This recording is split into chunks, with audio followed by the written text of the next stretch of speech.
Daniel in the lion's den, faith under pressure from Daniel 6. In the ancient kingdom of Persia, a man named Daniel served under King Darius. Daniel was wise, honest, and faithful in everything he did. Because of this, the king trusted him more than all the other officials. In fact, Darius planned to put Daniel in charge of the whole kingdom. But jealousy grew in the hearts of the other leaders. They searched for a way to accuse Daniel, hoping to bring him down. Yet, no matter how hard they looked, they could not find a single fault. Daniel was faithful, trustworthy, and obedient to God. So they came up with a dangerous plan. Knowing Daniel prayed to God every day, they convinced the king to sign a law: for 30 days, no one may pray to any god or any man except King Darius. Anyone who disobeys will be thrown into the lion's den. The king did not realize the trap they were setting, and he signed it. When Daniel heard about the new law, he did not hide in fear. He went to his room, opened his windows toward Jerusalem, and knelt down to pray, just as he always had. He chose faith over fear, even under pressure. The jealous officials rushed to the king and accused Daniel of breaking the law. King Darius loved Daniel and tried all day to save him, but the law of the Medes and Persians could not be changed. With a heavy heart, the king ordered Daniel to be thrown into the den of lions. As Daniel was lowered into the pit, Darius said, "May your God, whom you serve continually, rescue you." A stone was rolled over the den, and the king sealed it. That night, Darius could not eat, sleep, or be entertained. His heart was troubled.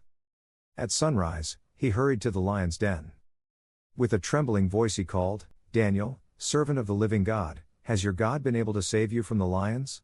Then came the voice Darius longed to hear, "O king, live forever. My God sent his angel, and shut the lions' mouths. They did not harm me, because I was innocent before him, and before you." Great joy filled the king. Daniel was lifted out of the den, without a single scratch. The men who had plotted against him were punished, and Darius made a new decree: "In every part of my kingdom people must reverence the God of Daniel, for he is the living God and his kingdom will never be destroyed." Daniel's legacy of faith. After Daniel was lifted from the lion's den, word of the miracle spread quickly throughout the empire. From the palace guards to the distant provinces, people whispered in amazement, "The God of Daniel shut the mouths of lions." Many had heard of Daniel before. He was known as a wise man, a man of integrity, a man who prayed. But now they spoke of him with a new kind of respect, as a man whose God was truly alive. Daniel's return to his duties. King Darius restored Daniel to his high position and even expanded his responsibilities. "Daniel," the king said, "you have proven faithful in every trial. I need your counsel now more than ever." Daniel bowed humbly. "My king, I will serve with integrity, as God gives me strength." Daniel returned to governing the kingdom with fairness and compassion. He helped settle disputes, guided the king through difficult decisions, and protected the people from corrupt officials. Daniel's wisdom brought peace and prosperity to the land. The people seek Daniel's God. Days turned into weeks, and Daniel's story reached villages and cities far away. Some came to the palace gates hoping to speak with him. "Tell us about the God who saved you," they asked. Daniel welcomed them all. "The God of heaven hears the prayers of those who trust him," he told them. "He is not stone or wood. He is living, merciful, and mighty to save." Many began turning from idols and worshipping the God of Israel. Daniel's quiet prayer life continues despite the attention. Daniel changed nothing about his daily habits.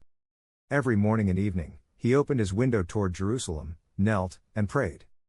He prayed for his people still scattered in exile. He prayed for a future hope, a time when God would bring them home. He prayed for the king and the kingdom. And he prayed that he would remain faithful until his final breath. A visit from the king. One evening, King Darius quietly visited Daniel's home. "Daniel," he said, "since the day you walked out of that lion's den, I have wondered. How did you stay calm? How did you trust your God in such danger?" Daniel smiled gently. "My king, lions may surround us, but God surrounds the lions." Darius nodded, moved by Daniel's words. A kingdom that remembers years past, and Daniel grew older. But the story of the lion's den became a lesson told from generation to generation. When pressure comes, stand firm. When danger rises, trust God. When faith is tested, God remains faithful. Daniel's life became more than a miracle story, it became a living testimony that no matter how powerful earthly kingdoms are, God's kingdom is greater and everlasting. Daniel, a faithful servant in the Persian kingdom, faces a test of faith when jealous officials plot to trap him by prohibiting prayer to anyone but King Darius. Despite the law, Daniel continues to pray and is thrown into a lion's den as punishment. Miraculously, God protects him, leading to the king's realization of God's power. Afterward, Daniel resumes his duties with integrity and wisdom, inspiring many to seek and worship the God of Israel. His story serves as a lasting lesson on standing firm in faith under pressure and trusting in God's faithfulness. Daniel, a faithful servant in the Persian kingdom, faces a severe test of faith when jealous officials manipulate King Darius into enacting a law against prayer. Despite this, Daniel continues his daily prayers to God, resulting in his punishment of being thrown into a lion's den. God miraculously protects him, ultimately leading King Darius to recognize the power of Daniel's God.